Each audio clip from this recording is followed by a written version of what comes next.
Bonjour à tous, dans ma vidéo d'octobre 2019, j'ai rencontré un problème, le contrepoids s'est emballé, le traîneau rempli de pierres a pris un peu trop de vitesse et du coup il a été éjecté de la pyramide. Pour remédier à ce problème, j'ai modifié légèrement la rampe en adoucissant la zone de départ et d'arrivée et j'ai ajouté cette petite plateforme. Le lot de pierres va arriver un peu plus haut que sa destination finale. La gravité et un ensemble de rampes mobiles vont faciliter la répartition sur zone des blocs. Là, je vous présente les différents éléments que je vais utiliser pour cette expérience.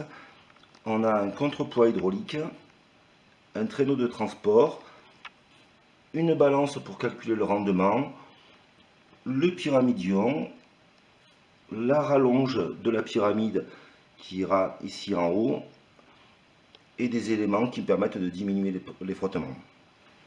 Le contrepoids est lesté avec de l'eau.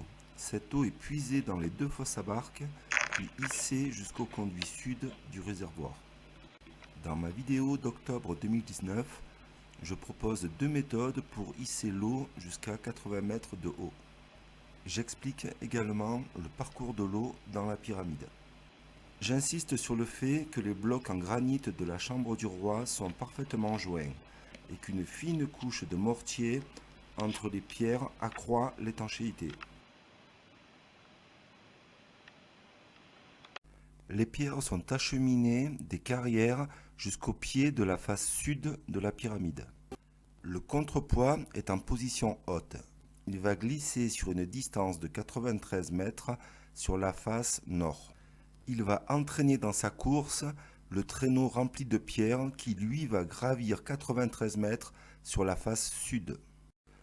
Le traîneau sera ensuite bloqué sur la rampe. Lorsque le contrepoids rempli d'eau arrive au pied de la face nord, il est vidangé. L'eau va retourner dans les fosses à barque en empruntant une canalisation autour de la pyramide. Une fois vide, le contrepoids est hissé jusqu'au conduit nord. Il sera lesté une deuxième fois par les ouvriers. Lorsque le contrepoids sera rempli de plusieurs dizaines de mètres cubes d'eau, il va redescendre. Sur l'autre face, le chargement qui était en attente va pouvoir rejoindre la zone de travail.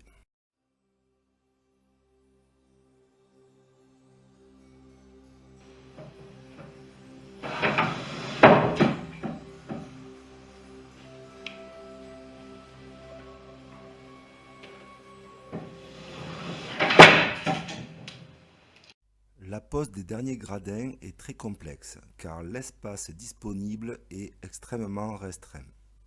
Dans l'expérience qui va suivre, je vais hisser le pyramidion en deux étapes. Sur ces plans, j'ai sciemment arrondi les chiffres afin que le modèle mathématique soit plus clair. Le but de la manip est de hisser le pyramidion en haut de la pyramide.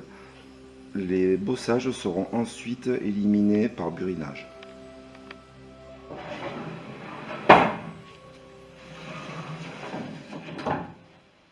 Lors de ma prochaine vidéo, je poserai des chiffres, j'évoquerai le rendement, en d'autres termes la vitesse de construction. Je proposerai également une méthode pour remonter le contrepoids vide. À bientôt.